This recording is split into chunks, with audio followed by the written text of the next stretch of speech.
at 6:36. Madam Clerk, would you call the roll? Peter Talbot, Here. Jim Jenks, Here. Fiona Pearson, Don Walsh, Here. Dave Velber, Greg Wolf, Here. Trish Kramer, Deb Mankey, Here.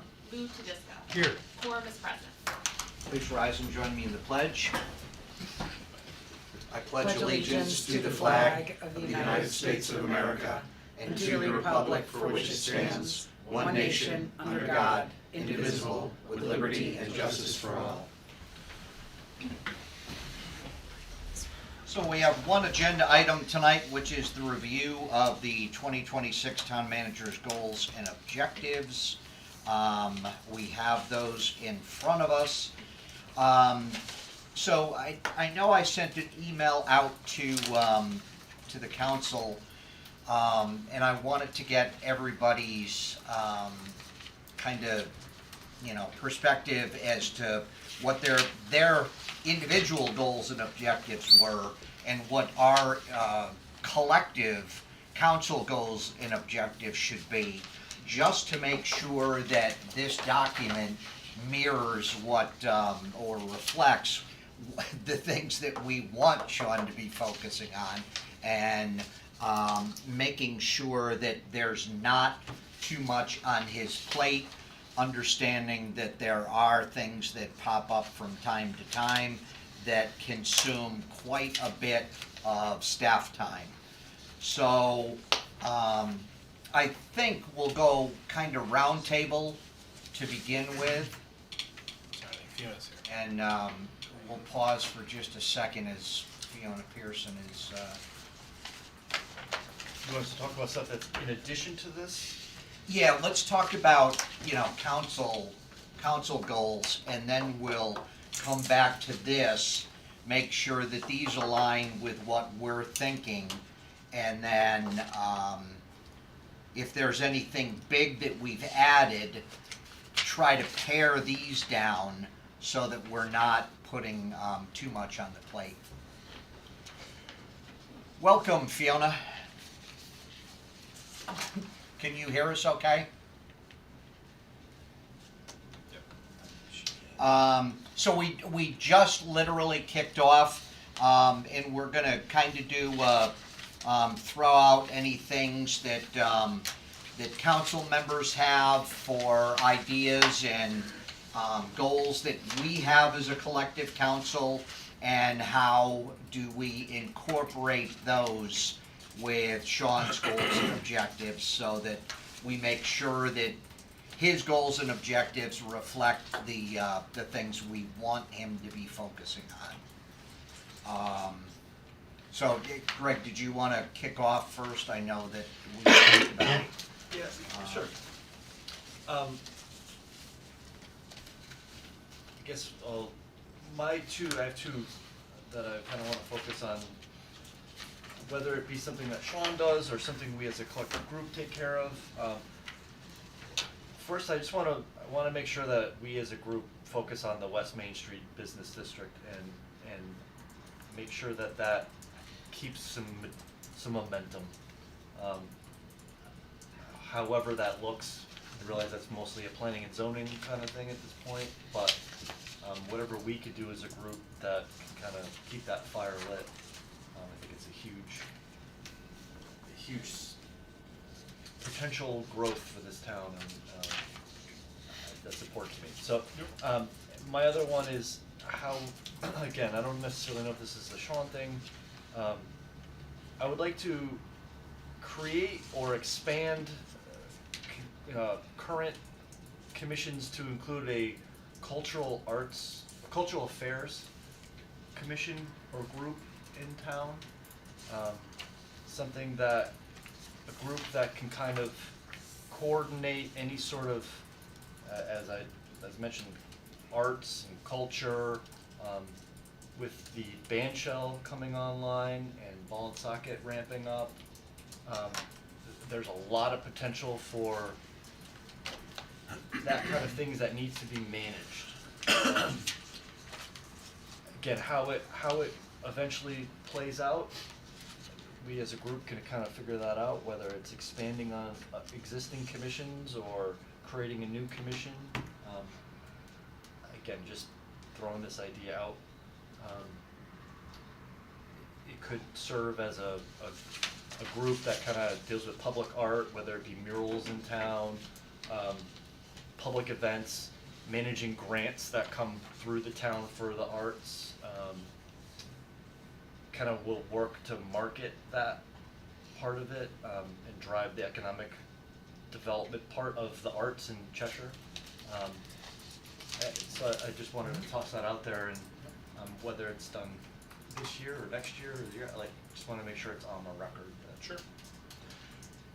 Does that make sense? I mean, I just want to make sure everyone is on the same page and understands Do what's you kind see it as being like a staff, like a primarily staff commission?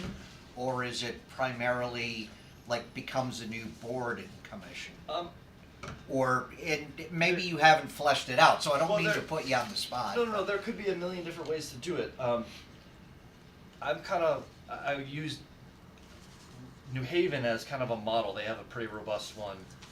And just in talking to folks, we have, to go through the different groups in town, we have Arts Place, we have Ball and Socket, we have the library, Historic Society. In addition to those, we also have Elam Park. They do concerts. They have a whole open to the public Yeah. performance Theater, space. yeah. Right, that they have billboards next to the notch. So it's Yeah. like they're a real deal organization doing that. They have the Academy, Senior Center, and Parker. All these are putting on events, putting on shows or whatever, all disparately. So I would love to have something that could kind of coordinate it and maybe run a calendar. Again, maybe be in charge of marketing to put that out there to the greater, beyond Cheshire, to draw people. I mean, speaking from Ball and Socket, when we had our jazz concert at the band shell this last year, the point of that was to draw not just Cheshire, but to bring People in. people from other towns into town. So you do that, those people spend money at restaurants. They, if it's a big enough thing, they might get a hotel. All that. So it's not just bolstering the arts as like a gallery show that's at the library. It's an economic driver for the town too. So whether that is driven by staff or the community, I'm not. Again, we haven't really worked it out yet.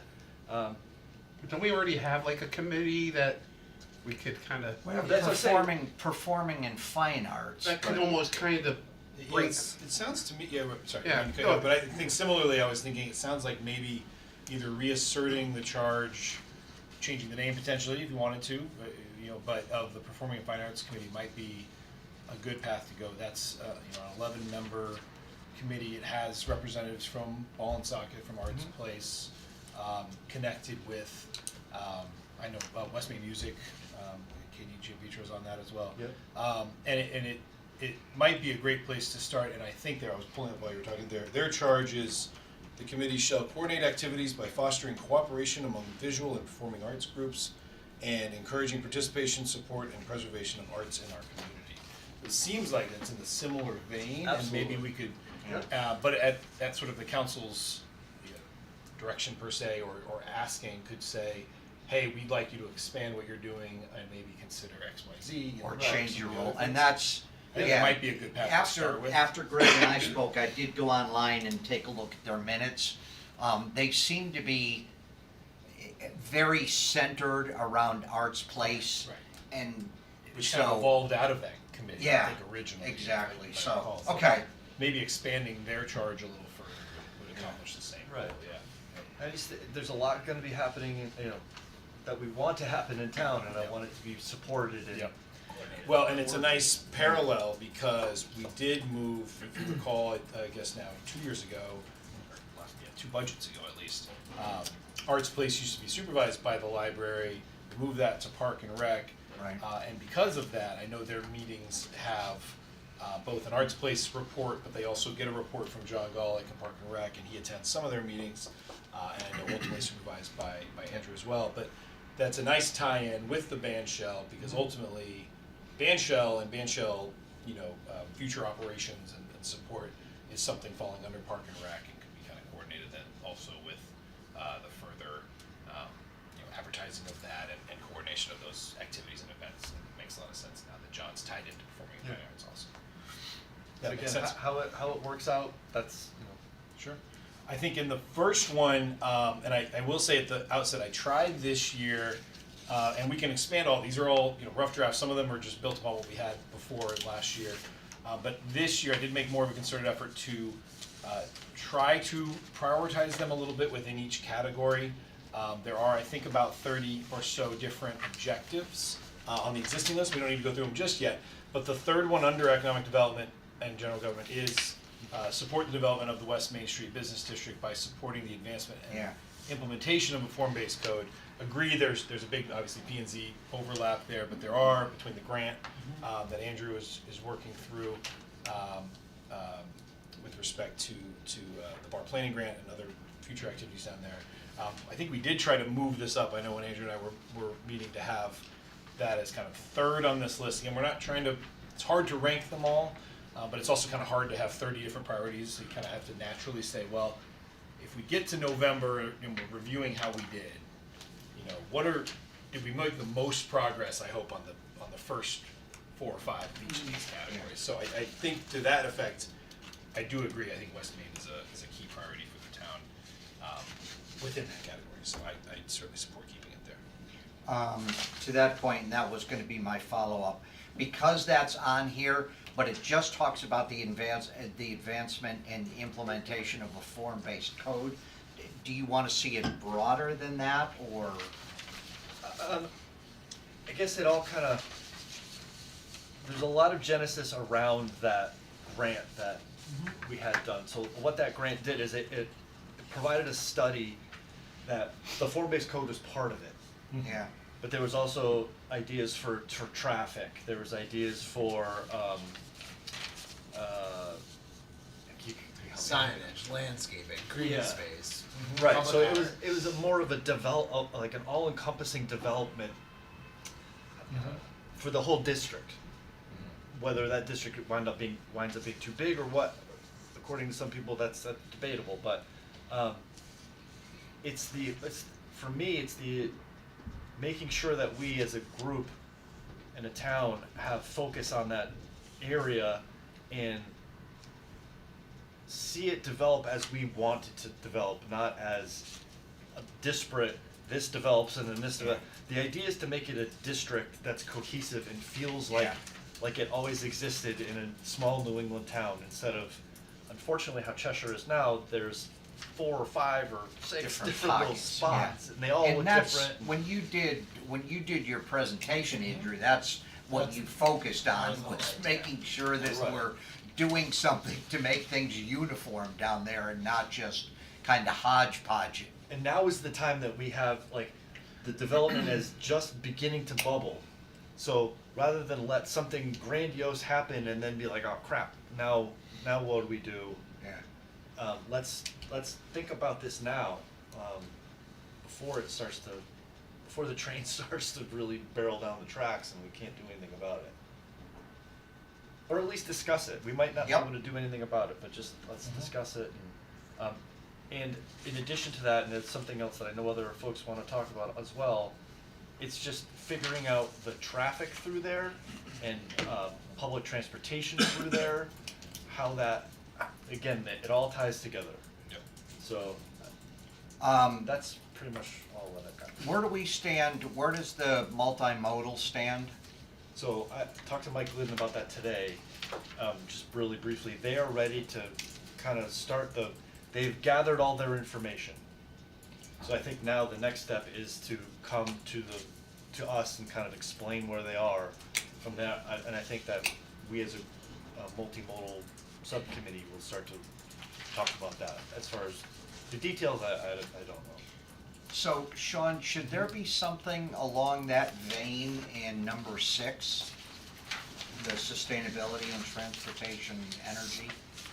On the multimodal? Yeah. I think there is under the third objective, but it's a little more broad. It just says pursue initiatives around improved multimodal transportation options, supporting improvements to public transportation and bus Sorry. shelters. There's a typo in shelters there, but which we can fix. And ensure progress on the multimodal transportation study project. So, again, kind of hard to or to exactly know where, and I think Yeah, Greg I'm said. sorry, I skipped over that when I was looking. I think it's broad enough that I think, we'll know it when we say, again, I'm looking at some of this, like, how do we kind of measure the progress we've made? I think, I can't promise it'll be completed, but of course, I think if we've made significant progress, looking back on this set of goals, I think we'll know it when we see this. And the other big challenge I want to make sure we're all aware of, we talked about it when we talked about the multimodal transportation study originally, is that all of these studies and things we're working on all work together. Yeah. When they do the traffic signals on Route 10, that group is talking to our transportation study people, who are eventually going to be talking to planning and zoning, who talk to whoever's going to be doing more work with the bar grant stuff, just so that we don't have a whole bunch of groups coming up with ideas and no one's talking to them. And the multimodal plan will be just a plan, once we get to that. That's a great goal, and hopefully we'll get there soon, but that's having the plan is gonna then kick off a whole other set of potential priorities and projects and stuff. So Infrastructure. just to keep, we just need to keep that in mind, that we're not just trying to get to a plan, Right. we're actually trying to get to an implementable Right. phase too. But again, if they come to us with a plan and that plan, and someone else has another plan that Yeah. talks about, Right. we're gonna have to have a discussion on which plan to use instead of having one overarching. I know the one that, I received a text, shortly before the meeting from Tricia Kramer, and who unfortunately couldn't come tonight, but she said, please pass along that her top priority is extending the bus line up through the north end, which I know the entire town council has talked about before, and I know that there is stuff underway. But that may be worth capturing as another bullet under the initiatives for multimodal, I think in when the they- transportation. I think when they come to discuss the plan with us, one of the things they'll be discussing is Yeah. the bus, some kind of bus project as well, I think, so. It'll be a part of that. But is implementation gonna be strictly done outside of staff, or is that gonna fall on staff's shoulders to implement?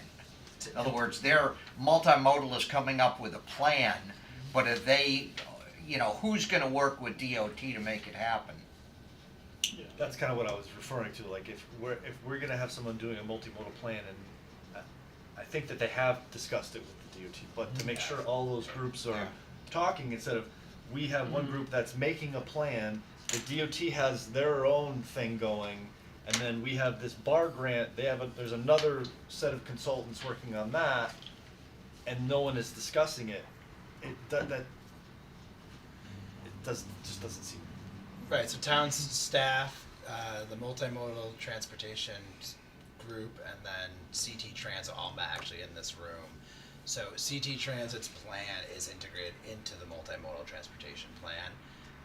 And CT Transit was happy that we had started this whole process, and that was a key objective of the multimodal study for the town.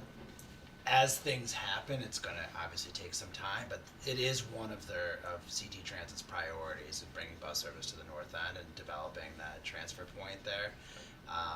And then how that all is going to coincide with the New Haven metro area, Meriden, Waterbury, and then the Southington bus that they're trying to get down to meet up with Cheshire.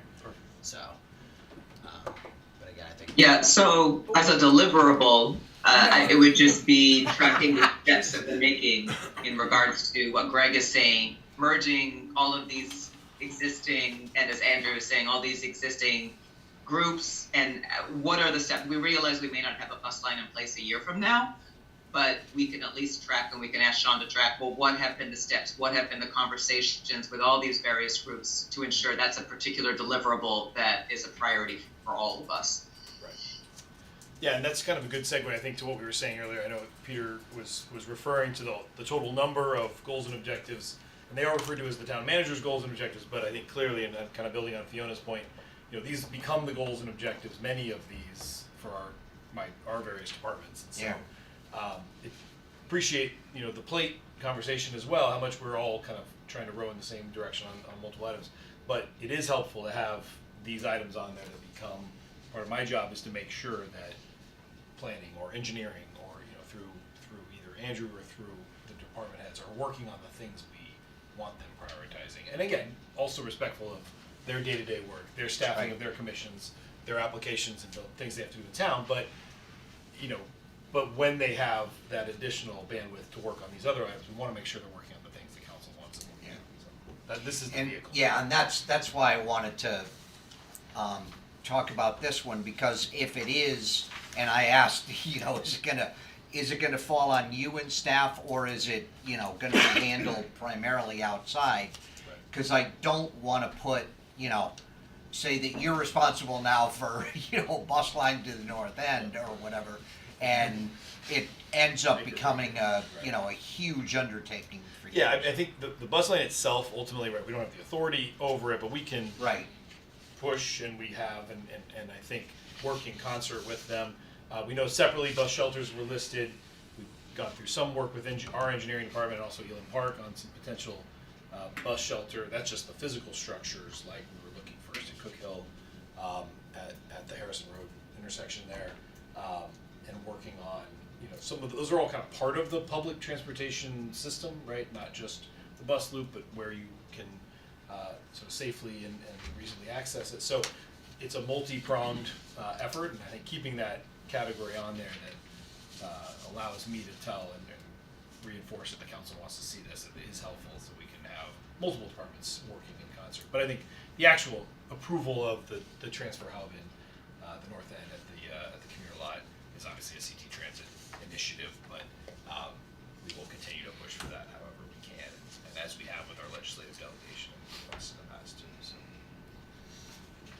okay. Anybody else while we're on, kicking around different ideas? Thanks, Greg, for starting us off. Just to note, just so I have a few Yeah. edits for the packet next week. So I did just take a stab at just adding a few, I don't know if it meets all of what you're looking for, but on the third bullet on the first page, support the development of the West Main Business District by supporting the advancement and implementation of a form-based code, traffic improvements, signage, et cetera, is kind of what I have so far. Is there anything else specifically you want called out? Or, that's our plan, but I just wanted, that way it's more than just the form-based code and addresses traffic improvements in and around the area. So if that's good for now, that's what I'll have in the draft. That's a question. Sure. I show my ignorance. I don't know what a form-based code is. Good. No problem. Andrew can explain it. So it's real simply, it's a change to the zoning to allow for mixed use to all kind of live together, and it's form as in the form of what the structures look like and how the lots are laid out. So it's a change of like setbacks, building sizes, structures, parking requirements, all for a given geographical area. Very simply, it's like a 47-page document, but so it would say, okay, on these lots that have frontage on West Main Street, buildings can be 3 stories tall. Behind it, it can be this height. What the building structures look like, windows, signage, siding, parking, all that. Yeah, it's more kind of prescriptive than, it's still a planning and zoning document, but it is ultimately saying what you want to see there. You want parking in the rear, you want this, rather than maybe a developer or somebody coming in and saying, well, I want to do this, yes or no. It's now, well, you can, but it's got to meet certain requirements that we've laid out for that district, because that's how the town wants that stretch of West Main to look. That's, I guess, right. Right. And we had gone after a grant from the state of Connecticut, hired a consultant and come up with a whole plan for the West Main Street area. We had gone through some review by planning and zoning, and then it stalled a little bit. I think, just real honestly, I think that because of the influx of multifamily housing that's occurred in town in the past 3 years, it kind of got caught in the middle of all of that, whereas we hadn't added multifamily housing units in town in decades, and then it all kind of hit all at the same time, and so I think there was just a little pause that needed to be done on that, and maybe now we can start moving that forward again.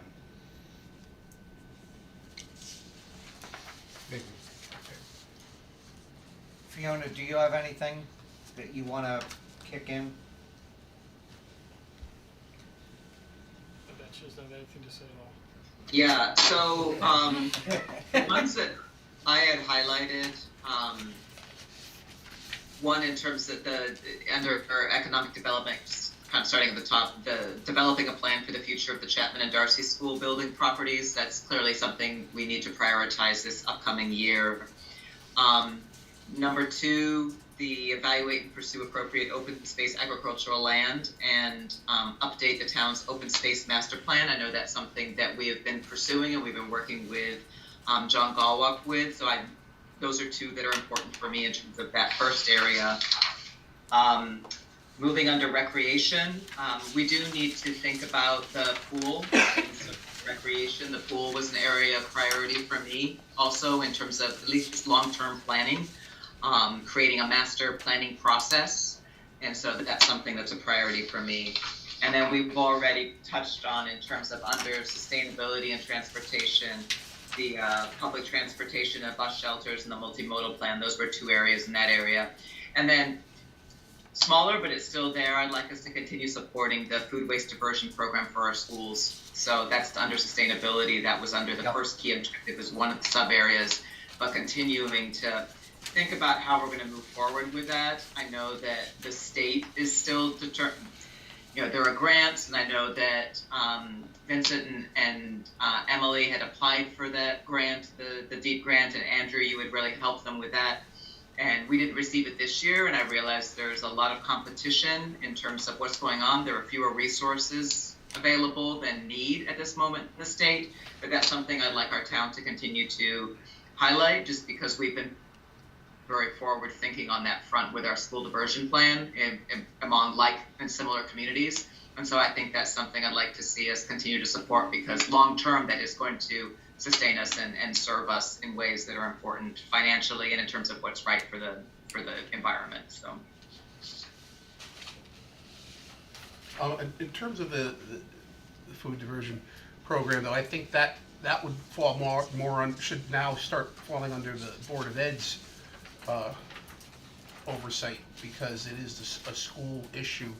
I totally support it, and I'm glad that we got it going, but I think it's gonna be a state mandate, isn't it, in a year, or this year, or next year? That certain size schools are gonna have to do it, so I think it's gonna have to fall into their budget somewhere, somehow. But I totally support it, and I think it's, even if our schools aren't big enough to do it, I think we should still be doing it. yeah, I agree 100% with you, Don. And so that's something that the town council is going to have to consider when we examine the Board of Education's budget, that they're going to have to allocate additional funds for those kinds of priorities. But I agree with you 100% that, you know, I know we've been using the NEF funds for our pilots. I would like to see us using our NEF funds to re-examine bulky waste. We've been talking about providing options for bulky waste at our transfer station. So I know that the Sustainability Committee will be moving forward and talking about how to use those NEF funds. I'd like to see us using those NEF funds, thinking about bulky waste opportunities, and having the Board of Ed take on some of those composting responsibilities. Because the town council will have to consider that when we are appropriating funds to the Board of Education later this year, that they're going to have to take on those additional financial responsibilities to address that need in our community.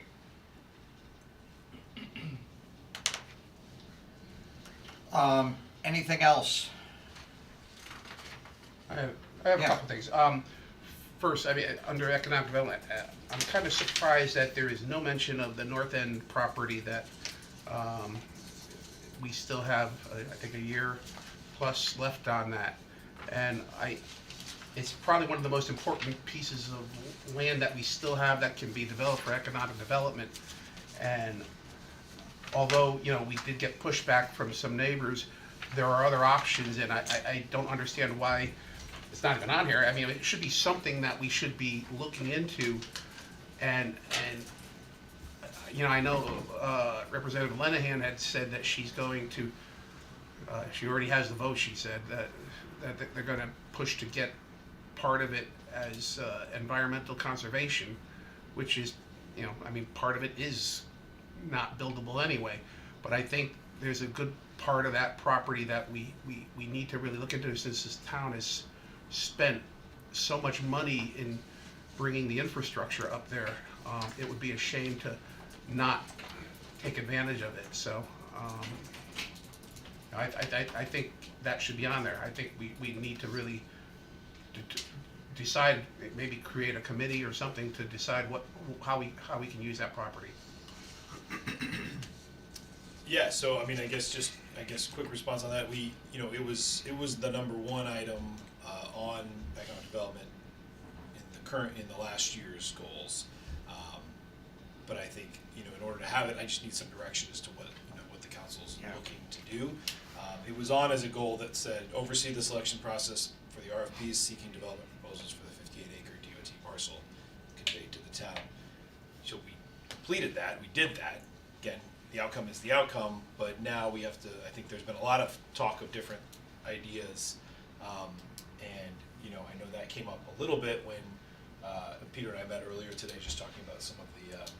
This is the time, or now and next month we'll also do our legislative requests and recommendations, and we do need to get some consensus around what we're asking the state to do. So I just didn't want to put it and speculate as a goal and objective and make, because again, we could also devote a lot of energy and time to that too, but it's going to eventually come at the expense of some of these other items. But maybe we can create a committee to discuss and even come up with some ideas. I mean, and we're gonna have to bring some of the neighbors into it, I think, and. Yeah, that's to me is critical, because Right. otherwise. Absolutely. So, I was just gonna look it up. It's easier to just ask you. Are you on planning? No, Me, Tricia, Dave. Assume if I'm not on it, Dave's on it. Yeah, exactly. Yeah, I think it needs, whether it starts with planning, and then expands to some sort of a committee that includes residents from that area. But I agree, before we just, give up and turn our backs on that property. The residents and Go ahead. neighbors have already been pretty clear about what they kind of want there, or don't want there, which is really anything. I think they're, Not all of them. I've talked to a number of them who aren't against even a project like Castle Glen that they have, or some kind of project like that. And along the Route 10, they understand that proper. I mean, I the think ones they're that okay with a little bit of development at like the front of the project, but I think. remember, there's only like 300 feet of frontage. Right. Yeah, And the it's small. state can give us the commuter lot and push the commuter lot back. I mean, that's the only other, and maybe that's something we go to the state and say, hey, listen, give us the frontage, put the commuter lot further back. I again, mean, this is to my point, and I agree with you, is that if we're gonna make a decision on that we're gonna develop this land and ask to reconfigure the commuter lot, the DOT is currently looking to expand and use that as their bus transfer station, so all those things have to talk to one another. I think you mentioned Liz Lenahan. She did speak at the public hearing, I think, on that. Some idea about commercial development in the front area. There's not a lot of room, but something there. Right. And walking paths and other things further down toward where the neighborhood is. I mean, maybe we should be looking for an RFP. Given the neighbor's opposition to an industrial use, which is what the cold storage facility was, obviously. But a commercial use might be something people would be happy with, stores or, nothing industrial, but I guess stores or other kinds of businesses. And I think the drawback that Don mentioned is that the frontage. There is no frontage. Really. Yeah, the frontage is so small. It's literally. One restaurant. Yeah, Yeah. 300 feet, I think they said it was. Yeah. Not much. Well, maybe it's just a place for walking trails and such thing. Maybe it's not a tax base. Yeah, but I mean, the town has spent so much money on that infrastructure up there, and it'd be. We're getting that infrastructure money back with the development that's already happened. Well, yeah, but half of it, but we spent it so that the future would be both sides developed, and I There's think. never any guarantee that's gonna be built. Well, that never guaranteed either side. I mean, we did it, and we got one side developed because of that. So I think I don't want to give up on it, and I think, you know, we need some tax base here, and I think, you know, that we're giving up hundreds of thousands of dollars a year in tax base if we turn our backs on it and just let the state have it again, because there's no guarantee what the state would do with that property either. And they can come in and build a whole bus depot or their public works garage there, and we can't do anything about that. I mean, that's the only thing I get concerned about. Have we had any communication with the state delegation as to what they're planning on asking? I haven't, other than right around the time of, I think right after the vote or what, you know, around that time, I had a conversation with Liz Lanahan, similarly, just expressing her goal of going before the legislature. Yeah, basically what she had stated at the Right. hearing. Which So- I think the session starts in February. So if we're at, if her plan is to ask for that to be a completely open space, to convey it as open space, that doesn't help us. You know, because if she's deciding for us what we want to do based on that, the public sentiment, We should know what she's asking for. that's. Yeah, we need I to know. don't think it was purely, Yeah, it isn't open just like, space. I think it was some, commercial in the front, I think similar to what Liz said. I mean, I'd like to get some kind of idea of a map or something. What are you asking for? What properties what part of that property can we use for anything? And see if we can sell it to a developer to do something that we can get some tax base on. The other thing I wanted to add in, I know you have to develop a plan for the future of Chapman and Darcy, and I know my pet peeve has always been Humiston. I know that the Board of Ed has said they're fine staying there for several years or whatever.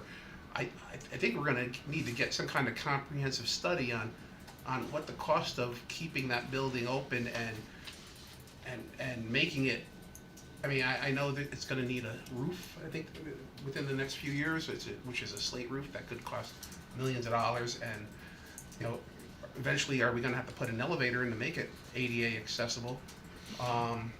So, I mean, I think we should get some kind of comprehensive study to figure out, you know, how much it's gonna cost us to keep that building going versus finding another place for them and maybe even using one of the other schools that we have here. I just think that, you know, Humiston should be part of this study on here, just to, so we have an idea, because it's one of it is the oldest building, I think, right? By far. Yeah, so I think, you know, before it starts costing us a lot of money, I think we should have some kind of idea of what we want to do with that.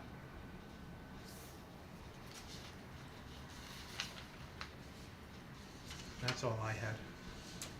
Put fire hydrants up there so I won't. I was gonna say, yeah. I was just gonna make sure that was on. I saw Just that. after animal control. Right.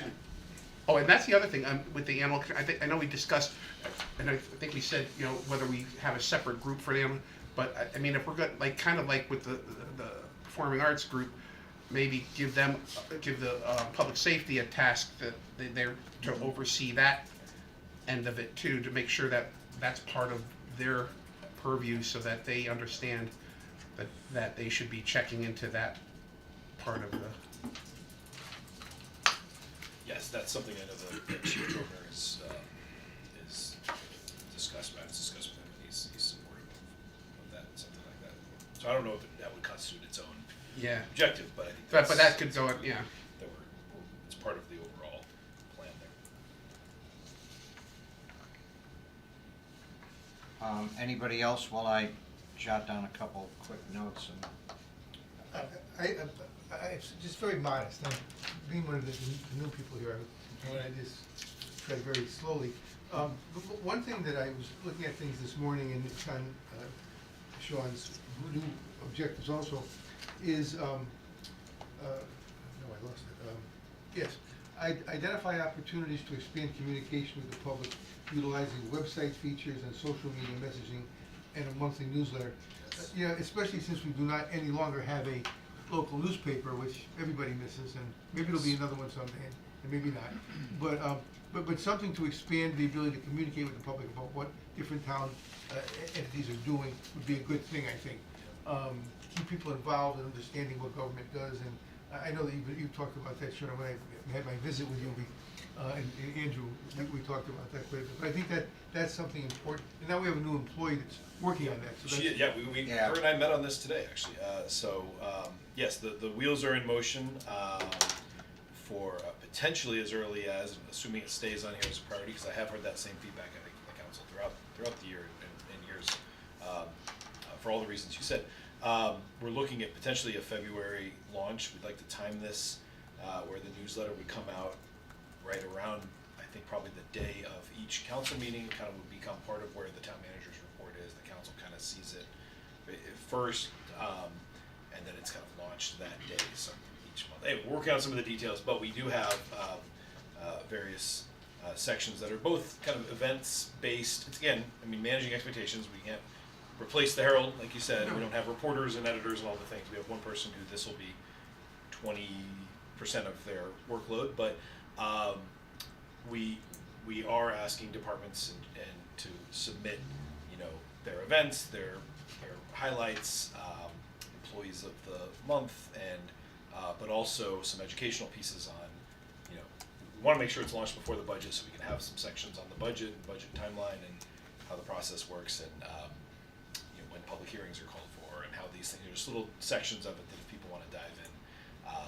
So it's very close already. We have kind of a skeleton of it and a method for distribution that we're subscribing to. I don't wanna get out ahead of something that hasn't even really started yet, but I mean, in the future, I mean, there may be even room in this for people from the community to write something and include it in the newsletter.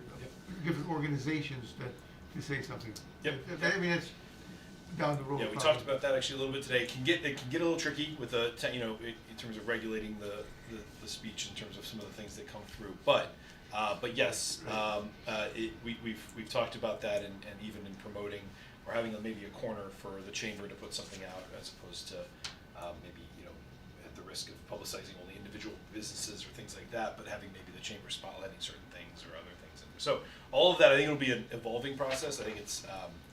But I do think it is in a world where people, I think, are still very much looking for information. They're going to Facebook and other places thinking they're getting reliable information. I think it's incumbent upon us to do what we can to provide accurate information and also spread the word about all the great things that we're working on. Are you planning on that to be all electronic? So it is to start, but I'm it thinking could paper be- documents, maybe Yeah. at the senior center, at the Yep. library, where Yeah. seniors will typically go who don't normally Yep. use a computer. So we've talked about that. Yeah. I think it's built around a web-based platform, but we're trying to make sure it's possible to print, and so we could have the senior center print 50 copies, and we could have other places, and maybe potentially if it catches on, distribute some copies to Or a request to for places, a but- written copy. Yeah, If you write possibly, to the town. yeah. And to that point also, is there a way that we can get a calendar for town events more prominent on the page? So, like someone mentioned, when you go to look for the calendar, it's kind of buried. Yeah. Something where like you click right on it, picture Cheshire, and then there's a calendar. Yep. Yeah. I mean, I think there are some tweaks we can make. I know to the web-based calendar. That one of the challenges with municipal web, not to get into the weeds too much, but one of the challenges with community calendars does kind of get back into some of the same, self-editing or self-submission, depending on the type of events that you have. Again, town events are one thing. Meetings, public meetings, those are all easy.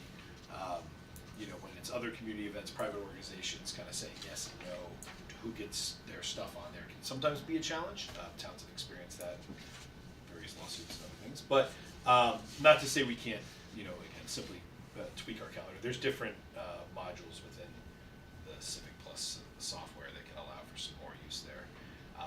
But it is inevitably a challenge that I experience a lot, that we have 14 departments that ultimately are kind of like their own businesses in many way, right? The police department operates in a certain way.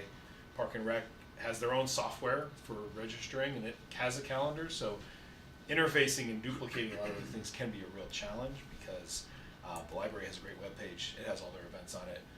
ArtSpace has a great webpage with their events on it, Park and Rec does, they're all different pages.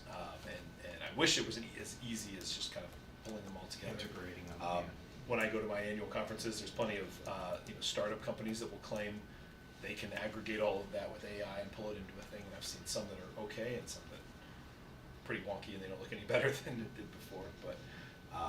But yes, I mean certainly appreciate the goal of doing that for sure.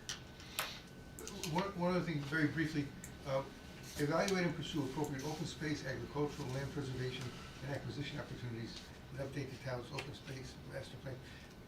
I've lived in town for a long time, and I was always really very impressed how Cheshire was always trying to have open space. Am I correct that about 20% of the town now would be dedicated open space, or 21%? 23%. Which is a lot of land, right? Yeah. Which you can't put houses on or factories on or anything. Correct. And certainly nobody would like to see a farm or an orchard down and a subdivision with 40 houses in it. We probably wouldn't want to see that. Having said that, I mean, there's also, and I'm not familiar with the terms of the new state legislation dealing with housing, though. I mean, we do have a housing, quote, crisis in the state of Connecticut, maybe around the country certainly, but in Connecticut, not having enough places for people to live. And a law was signed by Governor Lamont this last year, and I haven't studied it at all, maybe I should, but which is going to, I think, going to expect towns to come up with a plan for how to expand their housing base. I'm not sure exactly what it is. Having said all that, just to get to the point, if we make everything that's buildable open space, we won't have any land left to do the housing someday, if we're expected to increase the amount of affordable housing in the town. And so it's something just to think about as we're looking at developing open space and dedicating land to being open space. What else might be needed for someday? It's a good point for sure, absolutely. And people may, and maybe I would have said this at one point, maybe I still would, but let's make it all open space and keep Cheshire as much of a small town as we can. Yeah, I suppose. On the other hand, I mean, one could argue, and I think you hear this argument in the legislature, that people should be, Connecticut citizens should be able to live someplace else than where they're living right now. And so towns should share the, quote, burden or responsibility, is maybe a better word, for allowing housing for other persons, moderate income people in their towns. Yep, all good points. Yeah, I'll go. So, the items, I mean, we talked about these already, some of the loudest items from this past election, the traffic study, the safer streets, the bus, the multimodal, all that stuff. How do we maybe access the high school differently? That all kind of falls into one bucket, and that's all already here, really. The communications part of it we just talked about, that's a big priority of mine as well, as far as the newsletter goes and developing that. Sounds like we're well on the way there. Open space, of course, which we just talked about again. So those are all things that are here already, which is good. The school modernization, town building, Humiston question, all that is, I think, an important priority. Some of that is already here as well, which is good. West Main Street, as Greg mentioned, and then the food diversion and bulky waste issue is, so these are a lot of these are things that came up in the election and were big questions and have been for a number of years. That to me is like the group that I would like us to kind of really focus on, which is, a lot of, like I said, a lot of it's already here, but if we could continue to make progress in all those areas, then, it'd be a successful 2 years. Or a year, I guess. We're looking at just goals for the year. Yeah.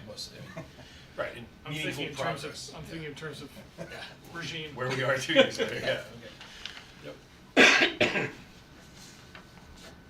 Me, I have to reiterate, I'm new to this, so I wanna sit back and learn. But I know what's important to me is like open space. I am curious, wait, so when you say 23%, is that town land? That's Town, that's state. town, state, water company, Okay. private. Okay. land trust. Land is trust, included that's what in I that. wanted to know. Yeah, I mean, Okay. it All of that actually, is it might included. actually. That's almost a quarter of the land. It might actually be higher than that. There's large parcels like as in, and I've looked a lot at this. Like the Meriden Water Company, like the reservoir. Well, there's also like Courier Woods, for example, right? Right. So Courier Woods is on a huge tract of land. But Right. like all of the space is all deed restricted open space, but it's not included in the total. So there's parcels like that that aren't even included in the Naugatuck Valley Council of Governments just did a new open space inventory for the town, and that's where that calculation Okay. is coming from. But that's still like almost a quarter. That's a Yeah, lot of it's a land, lot. which is good. Like Right. that. Well, I mean, I think like Sean and I were talking about this, if I could just for a second. It's this open space thing keeps coming up. So Right. maybe what makes sense is that we sit down and we say, okay, what is the goal of the town? Is the goal of the town 25%? Is it 30%? Is it 50%? Is it we have enough? And then instead of this like, oh, the town's getting too overdeveloped, well, if people knew how much is already protected, is it really, or is it just the perception? So is it, if we had a goal to work towards and identified parcels, then we're not always in this kind of fire drill where everyone's. right. No, I hear don't what need- you're saying. You know, I don't need to say anymore. But then I want to So- go just to what Lou was saying too, and maybe that's not what we're talking about right here. But in that, so how is that decided? Just because, like, what defines open space and that how it can be used? Well, each parcel has a different, Like- depending on where the funding source was, you know, so if it's, let's say like the Boulder Knoll Farm, that was purchased through a state grant, and so the town can't do a lot with that parcel. Okay. You know, and then there's other. No, parts- you're answering my question. Right, and then there's Cheshire Land Trust has properties with certain deed restrictions Right. based on the families that donated the properties. So it's. Right, and I have a little better understanding of that, but when the town owns it, so let's just say we decide we're gonna build a new school, like down the road, Dodd's gonna get replaced, middle school. Like, how does that land, could any of that open space land become It all depends on the what bond the, resolution that was done for the acquisition Okay. of the parcel All or right. the funding source. okay, alright. No, and I just like everything that I'm hearing, I mean, I'm thinking back to being a town resident and how, I mean, I love the West End, development, I mean, the South Main Street, business district, I love to see that, come, you know, I think that will enhance our community, and of course, I want the community, I want, you know, I want growth that's like slow and deliberate, that keeps the charm of our town. And so that's what I'm always thinking about. I have to say, Greg, I loved a lot of the things that you talked about, only in that I do think everything needs to be connected, and for me, it's connecting back to even not having a newspaper. I'm thinking about when you want to do something now, like, you know, you have to specifically go to the ball and sock, not that you can't, but it's like you have to go to the ball and soccer, you have to go to the library webpage, or you have to, you know, or even in knowing when a high school concert is happening, which sounds so stupid, but before, when you thumb through the Cheshire Herald, you could be thumbing through and all of that stuff would kind of be popping in your face, and it doesn't really happen anymore, so, I'm glad that we're, you know, we have Savannah and that we're trying to make something that's a little more cohesive. But I'm new, I don't have a lot to say. It just seems like, this seems a lot, I love the way it's set up as a teacher. I love the way it's organized. It's evolved over the It's evolved years. over the course of many years. So I was just saying like that, but it does look like a lot, like, but you know what you're, well, I guess. Like, it just seems in like, theory. I know, like, if I had all these objectives, I'd be like, ooh. Well, it is. I mean, I candidly, you know, and I do compare notes with fellow town managers and whatever, Okay. even the superintendent across the street. And I mean, like, there's, like I said before, I'm cognizant that they are all. I feel an obligation to know a lot. I'm not a micromanager. I try not to be, but I do want to know what's happening with all the things that I'm now responsible for. Right. And ultimately, again, this is also more than just an exercise in establishing goals. It is a requirement of the charter and of my employment contract, and so I get reviewed every year as to whether we provide you about how well we did against these. So it's important to me that I try to be realistic about, I guess, my ability and my staff's ability to make the meaningful progress that already is here. So we did try to cull down a little bit. Last year I think we had 37, now there's 33 objectives. It is a lot, I have to say. I mean, every day you come into the day, we have all the rest of our work. We have the things that pop up, the residents that come in. We have budget season is almost like a lost 2 months when, I can't promise I make a ton of progress on these things while we're, meeting with Jim Jaska for 6 hours a day and we're running through different things. So, so I think if we doubled this number, I would certainly tell you we're not going to make it happen. I do think it's also a part of an informative conversation to know, and sort of alluding to what Jim was just saying, is, if you really have 5 or 6 that are just, you have to, these are, the list could be 5 or 6, and we're going to get these done, and we're still going to run the town, and you're going to do a lot of other things, but the thing is, there's a lot of great things we want to do, and so, yeah, it's 33 items. I think the council's been very understanding when it has come time to the review, that, yeah, some of them I say, yeah, we made some good progress on this, but we didn't move, form-based code, or some of the others as quickly as maybe if it was one of 5 goals, I guarantee you we would have pushed a lot harder. So So, one of the things I was gonna that's say the is challenge. I'm wondering if we want to maybe have like, these are the 10 things. right, Or you Yeah. for 5, but Right. if we had 10 things. yeah, Because it's non-negotiable. But yeah. we're saying like, Yeah. as like a first priority, the problem with that is that the rest of it will become less of a priority. Yeah, I mean, But yeah. I think there's maybe, when we're thinking about, these are the things we really wanna make sure we're kind of always focusing on. Right. Cause, if we're going after 38 different priorities, we're gonna keep ending up at the end of the year where we haven't really moved the ball that much. Right. Or you have, but not as much visibly. It doesn't feel like you've accomplished as much because you've made some progress on a lot of things. But yep, that was the idea behind. I stopped myself from putting numbers, but Yeah. the idea was that the top 2 or 3 in each of these 6 categories are within that category the top items, at least from my perspective. Would be helpful if you felt differently or see some that are lower that you'd like to see moved up. Maybe that's one way we could get at what you're saying. Or you could certainly pull a separate list and say these are, the top 10, and we can do that as well. I mean, it's a Yeah. bit of a living document. I mean, it's one we have to adopt, but it's also, that's helpful for me, no doubt, because we do manage our, 8 hours a day as best we can, and we want to be spending it on those things that are most likely to accomplish the goals for us. But seeing on since you were mentioning if we want to see something moved up, under the public safety, you do have towards the last one was the second to last one was the explore opportunities to address emerging social service issues in town, including expanding case management support and the potential for local emergency temporary housing facility. I think we might need to move that up a little bit. I think that's an important. There's an epidemic going on in this state right now in terms of homeless, and it's maybe because of the group I'm involved with, it's becoming more eye-opening to me. And the work that Michelle is doing is phenomenal. And to the point where I almost think she should be considered like a first responder. She is. Yeah, I mean, she should be given whatever first responders are given because of what she has to do to get these people there. But, the temporary facility is gonna be important because right now, when they have to put somebody up, they're spending $100 a night at one of the local motels.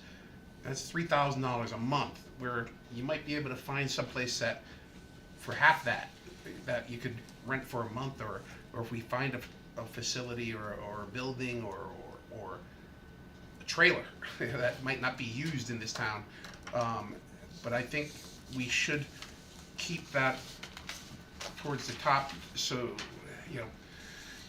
with the number of with the cold weather coming and the number of people out there who are either couch surfing or living outdoors, I think we need to make sure that we address some of those. And I know my organization is going to be coming to the council for some things in the near future, and I would hope that we can get the support of that because these are our citizens as well. So I was gonna suggest actually that we maybe increase the importance of that bullet point too, not for the housing necessarily, but just for, for mental health services and Right. stuff, and trying to support more of that. But yeah, I think, I agree. I can move that one up It's- by the hydrants if you'd like. We can make arguments for all of these. It's an epidemic going on right now, and Yeah. it's getting worse, and I think Michelle's job is getting harder and harder, and, you know, I mean, we have to make sure that we give her all the support we can give her, both financially and people-wise too. Yeah, it's very hard to, for some folks to find, when it comes to mental health services for that, there just isn't many, there's not a lot of therapists out there available. So we need to try and support that as much as we can. If we can get in another, we seem to keep getting money through these class action suits, and that fund seems to keep growing, so maybe we can support another position where possible. We'll be having that conversation at budget for sure. Yeah.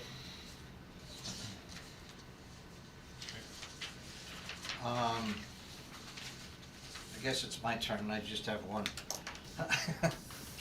Just one. Trouble is, it's a big one. Charter revision has been something that we've talked about, and I know we talked about it when Don, Jim, and I did agenda prep the other day. So, we've looked at, and Sean and I talked about it this morning, looking at, kind of the steps. We're probably gonna have, and Noel has already requested everybody keep a second meeting for January, and that's where that may come up. But that would be a big one that would, obviously you would have to be, involved in, which is gonna take a lot of time from, and staff time, so.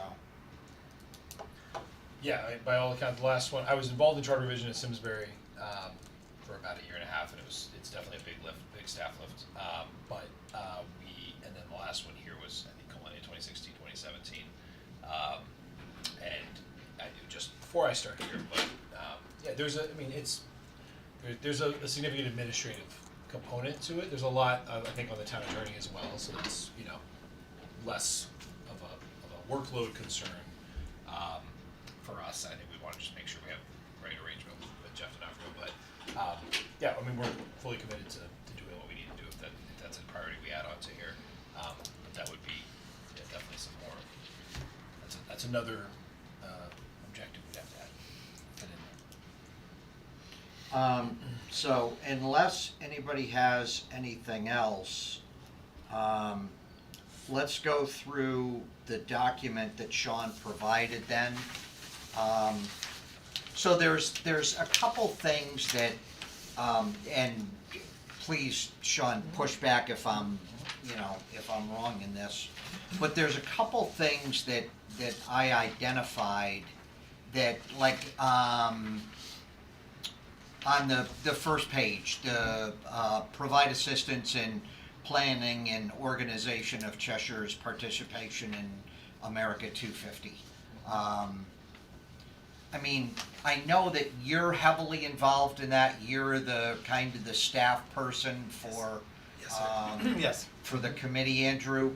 So to me, I would rather see that be a assistant town manager's goal that Sean manages and holds you accountable to, but not necessarily be on Sean's goals and objectives. Is that, Yeah, I mean, and there's the no, other, there's no real just, science to this, but yeah, I mean, Yeah. you could probably argue there's a few other categories. exactly, and there's a couple Similarly? other things that I look at Yeah. that I say, this should be a department head thing rather than a, Well, and this kind of gets back to the challenge, and I've seen over time, and inherited, from those I saw before, from my predecessor, just that. I mean, how much of these are strictly the town manager's goals and objectives, or are they the town council's goals and objectives, which, by our form of government, my job is to make sure they're implemented. Right. So in many ways, you know, if we're doing this right, those should be very well aligned, and I think we've said they could almost be the same. I don't think, you know, maybe you could list a handful of categories where there's something the councils can do as a goal on their own without needing the staff support. You know, maybe those would fall into that category, but otherwise, they really should be pretty aligned. You know, but yeah, I mean, I'd be fine if we removed it for the sake of kind of keeping maybe the list a little more manageable, if not. But I mean, we do also know, I think the reason it's there is it is a staff pull and a resource within our office. I mean, there's a dozen of these probably or more that are probably Andrew's point, but the way we operate, you know, and we pretty much daily is we check in on each other on the various things. Can I help you a little bit with what you're doing? Can I help you with this, that, and the other? But yeah, that one is certainly a good example of when I haven't had as much direct input in, other than when we'll talk to discuss what the latest and greatest ideas are. But yeah, more if anything, whenever there's a new committee or commission, you know, the organization and the staffing and even the minutes clerks and all of that does come into our offices directly. Noel's heavy support and management of the commission clerks, but you know, so there is I think somewhat of a recognition that it is an initiative. Fortunately, with that one, it'll be done halfway through. Yeah, And so, exactly, yeah. unlike a lot of these, that one has a definitive end date. But yeah, I mean, I could go either way on whether it's Yeah. required to be included or not.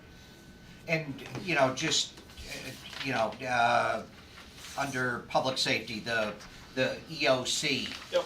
you know, is another one that probably rolls off within the first quarter. 6 months, yeah. Knock wood, the Hopefully first March quarter of this 1st, year, yeah. that, you know, we can get a ribbon cutting and, Yep. and get that. There was one that I saw earlier, and now, of course, I don't see it. Actually, while we're in public safety real quick, what is Yep. the status of the EOC right now? Is that nearly done? Yeah, it's nearly done. The furniture's all in. The radio lines were all just connected to the consoles the other day. We're waiting for one more table to come in. The next step, because it's a multi-pronged project, is the transfer has to happen from the new emergency generator on the outside.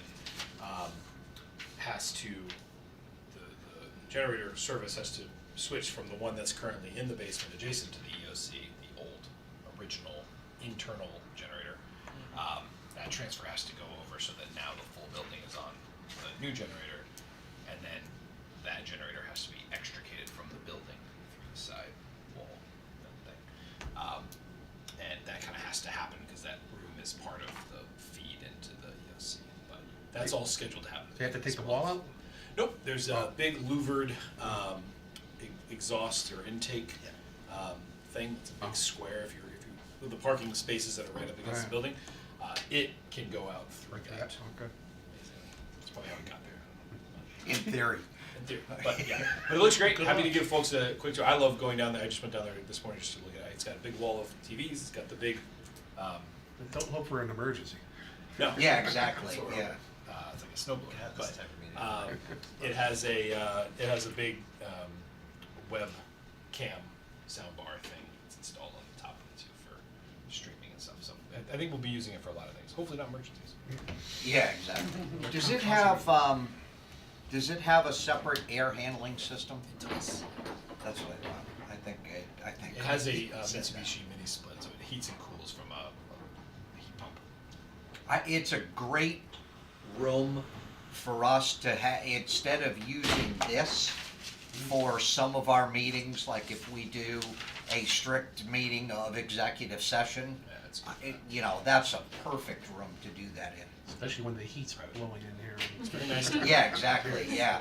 And if it's heated and cooled better than the rest of the building. The other one, Sean, was on page one, that the second to last, the employee recruitment. Yes. Something like that to me is a HR director thing that, you know, that you task them with, that, you know, you hold them responsibility and we don't hold you responsible for it. Okay. And again, you know, Yeah, if, that's fine. if you No, don't, if you think those, should stay, then, you know, we can certainly, No, I think those are good categories. They'll remain this way, at least. And this is where this exercise is helpful. You know, it's something we'll still be working on. Some of those in that one, we have some labor contract reasons we have to work on them anyway. But they're in that category. I think I used to say in a cover memo, maybe I still do. I had a memo for this before that. Really, the amount of day-to-day time we spend working on these exact objectives probably is about 50% of our time. The other 50% is running the town and answering, Yeah. like I said before, Yep.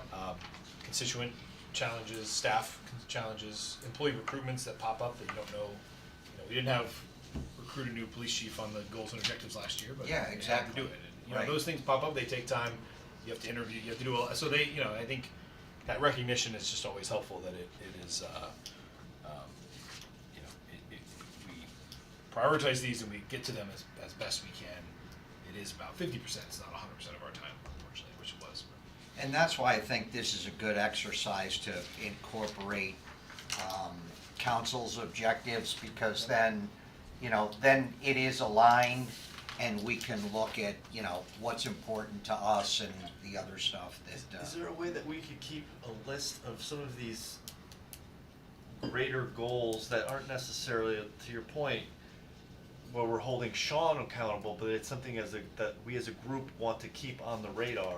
Like, I would love to have a list that at the end of the year or next year, we can look and see, you know, did we make any improvements on getting towards a 4-day work week, Yeah. if that's what we want.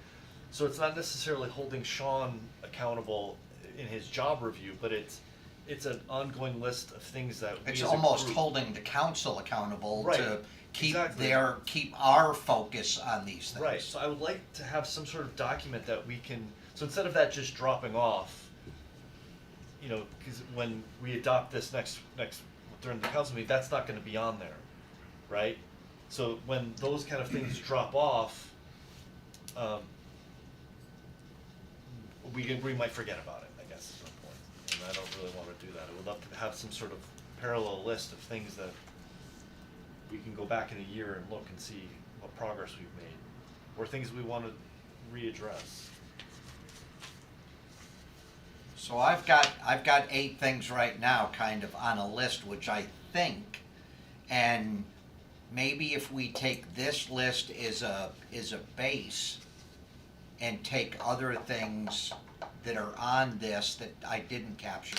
Cultural Arts Commission, West Main Street, transportation and bus lines, food waste diversion, North End property, study for Humiston, homeless issue, charter revision. Those are the 8 that I have right now, which are kind of the big items. But I guess I meant things that we have decided that Sean is not responsible for.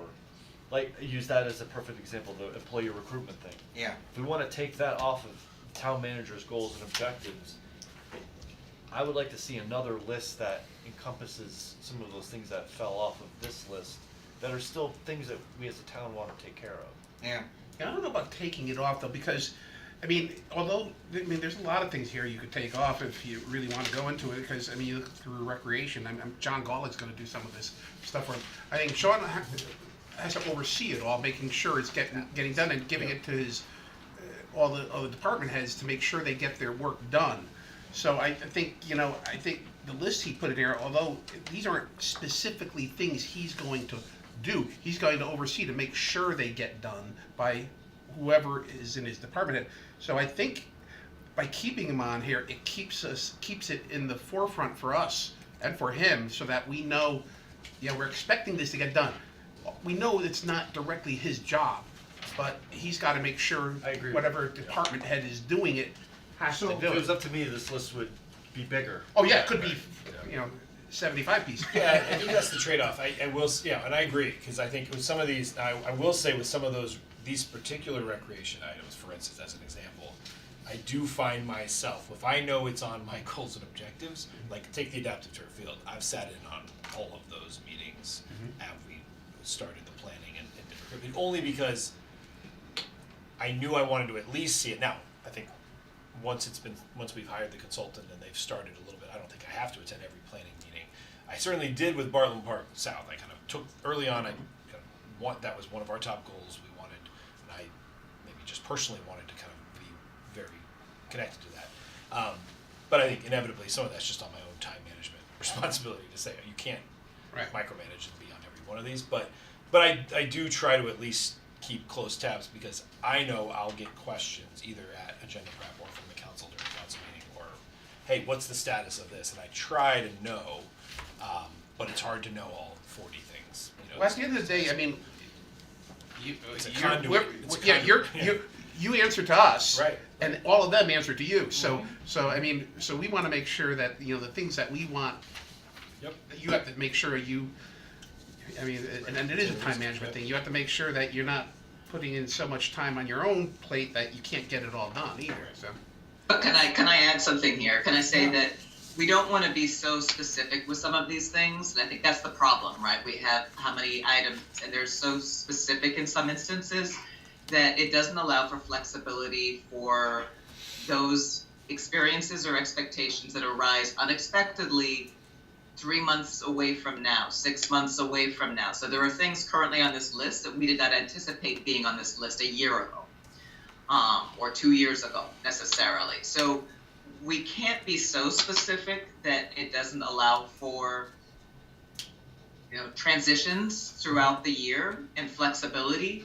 So I think we have these broad outline goals. I think we have already, Peter's begun to outline some objectives that are still broad enough that there are various ways we can reach those particular objectives or goals. So I think we just need to balance that. And that's the problem with the document that is now in front of us, is that it's overwhelming, it's too much, and it doesn't allow for that flexibility. And so I think what Peter has begun to outline in terms of what we have discussed over the past hour provides an overview for Sean in terms of the areas that we want prioritized, and how we get there may change a little bit over the course of the year. We need to allow for that. There are some concrete examples here that provide guidance, but we don't want to be trapped by those either, if that makes sense. Yep. Do you have a sense, Sean, from this conversation of the sort of, kind of what Peter's laid out, but just our key priorities, I guess, versus the secondary priorities? Yeah, no, I think so. I mean, it definitely, I've moved a couple around it through the conversation. Yeah. I think those that we've all highlighted are, and I think based on that and kind of comparing the notes after, we'll move a few of the bullets around as we've discussed to make sure they're up there, and we'll talk and confirm on some of the others to add charter revision and others that are just not on the list at all right now. Yeah. To make sure they're on and that they're recognized, so that we can have a draft to circulate around in advance of next week's meeting. And I think to Greg and Don's point, and I'm saying, take, like I said, take the the 250. Semi-quincentennial. But instead, move that one in the strategies, Right. move those down to the bottom, so they're on the That's fine. list, Yeah, yeah. but they're, Those they're are great kind of examples, the lowest priority items, so to speak. If we're keeping the top 3 or so that are the key objectives. Yep. Yeah, and I think that, over the last 8 years of doing this here, and it's evolved. I think we've made it better, and I also think this calendar works a lot better now that we're doing it this time of year. But I've never found in my time here that it's been an issue at performance review time, really, where anything was just totally misunderstood. Oh, I didn't realize you wanted progress. I think the history has borne out that we've both accomplished or made meaningful progress in the areas we hoped to. And I don't think there's been any real surprises come that time. So I think that speaks to, as best the document as we can make it has worked pretty well for this process. And I think keeping you guys informed on the things that are on here, that this helps a lot. This helps departments a lot to know what are the things I'm likely to ask them, they're likely to have to provide reports on or information for the council. So it definitely helps a lot. And I want to, in absentia, I want to thank Sylvia Nichols and Don Walsh, because when we sat together as a personnel committee, I mean, we were the ones that started revamping this over time back when Michael was here. And it was, you know, we would see the same 6 or 8 objectives basically every single year. And we realized that it had to be a living, breathing document. And I think we've taken another step by making sure that now it aligns with council goals and objectives. So- Yeah, well, there's a fine line, I mean, between what Fiona's saying, you know, keeping it more general versus making it more succinct in what you want. And I think you have to balance that out and say, yeah, you don't want to be so general that, you know, it's the Right. same goals every year. Right. But Yeah. then you have to get down to some of the nitty gritty of some of the specifics that we have to make sure we get done. So I think it's a good, I think it's good. I think this gives you a good idea of what we expect and helps us. Definitely. So based on that, if you wanna, you know, send out a revised that, you know, prior to Tuesday so that the council can take a look at it. Yep, absolutely. I just have one little detail, and I don't know if this is the time or place for this, but, in public safety, where we talk about closely monitor fire department staffing and equipment, including volunteer numbers and response times. I would love to be able to break out any of the north end stuff. To get an idea going forward, Yep. so we can see it separately, what kind of burden the north end is placing on these numbers. Yep. Yeah, I can definitely, do In that. total public safety, probably. Yeah. Right, So in yes, other words, absolutely, you that's know, just fire. police, fire, and Absolutely. ambulance. Yeah, absolutely. Yeah, I can ask the chiefs to do that for sure. And that bullet actually has probably been in there, kind of unmodified for probably most of the 7 or 8 years that I've been doing these. Yeah. And I think it stems from around a lot of, you know, the initiatives around, you know, volunteer recruitment, trying to make sure we can maintain the volunteer fire, you know, system, and also the replacement equipment with the lead times and everything else. It's a little vague, I know, in its description, but it kind of just keeps those as priorities as they have been for the council for a long time. Fire department staffing and everything, so, but yes, I think with the north end, that came up in our staff meeting just yesterday. There's been some fire alarms going off from some of the buildings, as they're continuing to work on them, right, and so that has been a little bit of an immediate drain, from some calls that they have had to go out there, but we hope that will not be the case going forward, but we know there will be some impact, significant impact from the amount of activity there. Definitely. They have a beautiful Barnes and Noble store there, though. Has anybody Yes. gone Gone in there Yeah, multiple great. times. That's, everybody that's been in there says it's like one of the nicest It bars. is. Great. I go in, I've been here like 8 I know. times. It's amazing how I the know. Bible says there are. I know, I said, I made the mistake of going there with my 11-year-old son. He's like, I want that one, I want that one, I want that one. I had something in my hand, I was afraid to bring it home. I think the council should do an ad for the Stonebridge Barnes and Noble. I'm telling you, I'm serious, I've probably been there 8 times already. It's nice that they think they It's can right actually- down the street, and I'll be like, well, I'll just go down to Yeah. Barnes and Noble. Like, it's like, oh, I just, It's been busy every time I've been in there. My son went down there and actually bought a book, and I'm like, wait a minute, you never even wrote a book in school, you're buying a book? My daughter wants to work there badly. She's only 14, but she wants to work there. Exactly. So to That's where I went. reiterate Jim's Full retirement. question, you're good. I'm feeling good, yep. Anything else from council? Fiona, you're good? Sorry for Okay. So with that, I'll entertain a motion to adjourn. So moved. Motion second. All in favor? And wave to Fiona as she raises her hand.